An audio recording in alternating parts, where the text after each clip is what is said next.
जब नारा लगाते ना तो कैसे किस तरह कांपते। सफीर आते रूम के मिलने के लिए तो कहते जाओ उमर नफल पढ़ रहे हैं, टाइम कोई नहीं। एक दिन अंदर मीटिंग हो रही थी, हजरत उमर मीटिंग में बैठे थे, आपके बेटे मिलने आए अब्दुल्ला इब्ने उमर। अब्बा जी अंदर आ जाओ, फरमाया दरवाजे पे खड़ा हो, मैं जरूरी बात कर रहा हूं, अंदर ना आना। जनाब अब्दुल्ला इब्ने उमर कहते मैं दरवाजे पे खड़ा हो गया। थोड़ी देर गुजरी तो इमाम हुसैन भी आ गए। एक हदीस में, एक रवायत में इमाम हसन का लफ्ज भी है। इमाम हुसैन आए, आके अब्दुल्ला इब्ने उमर से कहने लगे उमर फारूक अंदर है?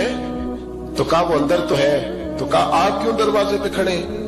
कहने लगे अब्बा जी ने कहा है यहाँ इंतजार करो, मैं कोई जरूरी बात कर रहा हूँ, लेकिन शहजादे मेरे लिए कहा है, मेरे लिए आप जाना चाहे तो चले जाए। इमाम हुसैन कहने लगे अमीरुल मोमिनीन कोई बात कर रहे होंगे, मैं जोहर के वक्त मस्जिद में मिल लूंगा, जोहर का टाइम आएगा ना तो मैं मस्जिद में मिल लूंगा।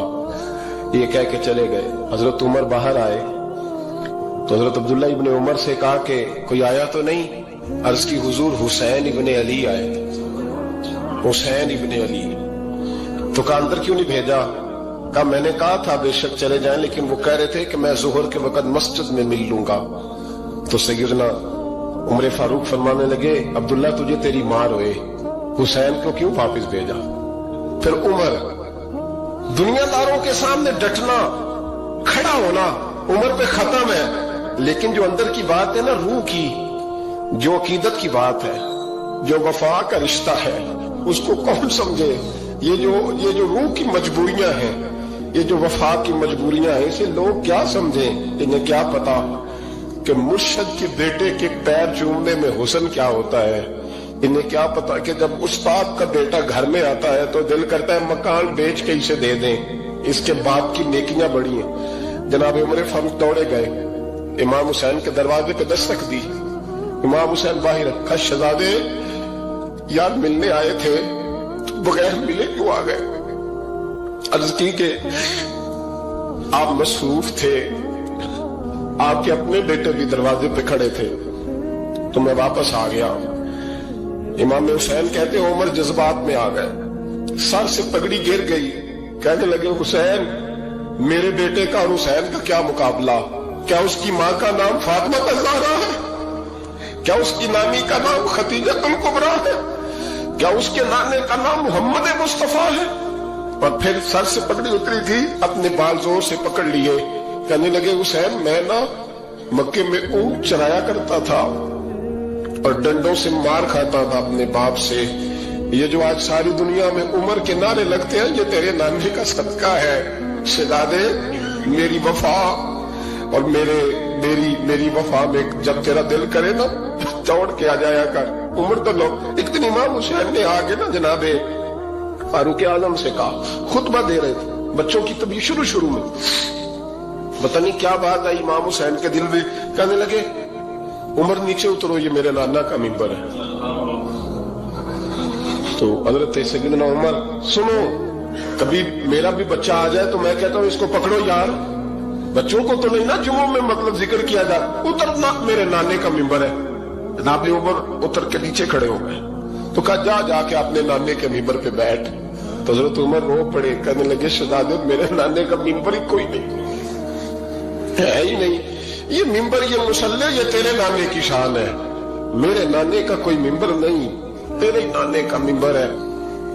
थोड़ी देर खड़े रहे तो इमाम हुसैन कहने लगे अच्छा कोई नहीं आपके नाने का मिंबर का नहीं, का चलो फिर मेरे नाने के मिंबर पे बैठ जाओ, चलो खैर है, कोई नहीं आपके नाने का नहीं, तो कहा कोई नहीं फिर मेरे नाने के। जब हजरत उमर बैठे तो बड़ा शानदार जुमला कहा, फरमाने लगे मैं मिंबर पर मर्जी से नहीं बैठा था, मुझे अबू बकर ने बिठाया था, और फिर हुसैन के कहने पे मैं उतरा हूं, अब मुझे हुसैन ने बिठाया है, अब किसी की जुर्रत है तो उमर को उतार के दिखाए, अब मैं हुसैन का तेरी नस्ल पाक में। यार कितनी बेशर्मी की बात है, लोग इमाम हुसैन को बागी कहे। हुजूर का विसाल हुआ ना तो इमाम हसन और इमाम हुसैन की उम्र अभी 7-8 साल 9 साल के बीच थी। तो हजरत मौला अली शेर खुदा रज़ी अल्लाह तआला अन्हु के साथ इमाम हसन आए मस्जिद में, तो मिंबर पे बैठे हुए देखा हजरत अबू बकर सिद्दीक को, तो कहने लगे नीचे उतरना मेरे नाना का मिंबर है। बच्चों को बड़ी पहचान होती है ना अब्बा के कपड़ों की, तो पता होता है कि ये मेरे नाना का है, ये मेरे नीचे उतरो, ये मिंबर मेरे नाना का है। तो हजरत अली मुर्तजा ने जल्दी से पकड़ा और पकड़ के फरमाया, जरा हुसैन हसन ये क्या कह रहे हो? अब देखे ना बच्चा यहाँ किसी का शोर करे तो मैं आपको जुमा छोड़ के बच्चे की थोड़ी सुनूंगा।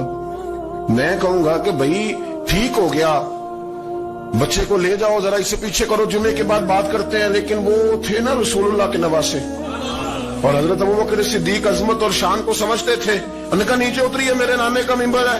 हजरत सिद्दीक एक बार नीचे उतर के खड़े हो गए। तो एक जुमला, बाकी बुजुर्गों ने भी बड़ा कुछ लिखा है, पर यहाँ एक बात शाह अब्दुल अजीज मुहद्दिस देलवी ने लिखी है। हजरत सिद्दीक एक बार रो पड़े, कहने लगे हसन अगर मिंबर तेरे नाना का है तो अबू बकर भी तो तेरे नाना का ही है ना, ये को बाहर से तो नहीं ना आया, ये भी तेरे नाना का है। तो हजरत इमाम हसन हंसने लगे, फरमाने लगे ठीक हो गया, बैठ जा मिंबर पे, पढ़ाएं जुमा।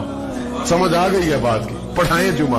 आपकी बात की मुझे समझ आ गई है कि अगर मिंबर नाना का है तो अबू बकर भी तो उन्हीं का है ना, जनाब सिद्दीक अकबर की। नबी पाक अलैहिस्सलाम तशरीफ फरमा है, हुजूर के सहाबा की एक जमात बारगाह में बैठी है। हजरत सिद्दीक अकबर भी हुजूर के बिल्कुल करीब बैठे हैं, वो आज भी हुजूर के करीब ही करीब बैठे। तो अचानक ना महफिल में हजरत मौला अली शेर खुदा तशरीफ ले आए। बाकी सहाबा भी उठना चाह रहे थे, कोशिश हो रही थी, लेकिन पता सबसे पहले जगह कम थी। को बंदा जरा सिरकता या जगह बनाता तो जगह बनना थी।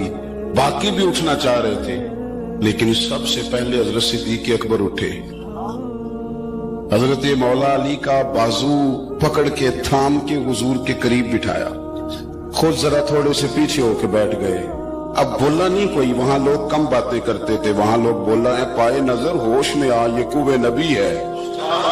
आंखों से भी चलना यहाँ बेअदबी है, लबां ते मोहरां लगियां, बोलन दी जाच भुल गई, ओथे जुबाना ताई खोलन दी जाच भुल गई, ते जाके मदीने अथरू मेरे सवाल बन गए। हुजूर की बारगाह में वहां को बंदा बात करे, अल्लाह ने पहुंचाया सरकार के कदमों में, सद शुक्र मैं फिर आया सरकार के कदमों में।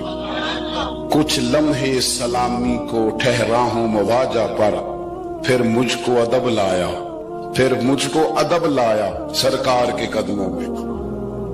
तो हजरत कोई किसी ने गुफ्तगू नहीं की, हजरत सिद्दीक अकबर ने बाजू थामा और ला करके ना हजरत मौला अली को हुजूर के करीब बिठाया और खुद साइड पे जाके बैठ गए। कोई बोला नहीं, बात नहीं की। तब हम तो बातें ज्यादा करते हैं ना, जाके साइड पे बैठ गए। और किसी ने क्या तबसरा करना था, ना किसी की जरूरत थी, ना कोई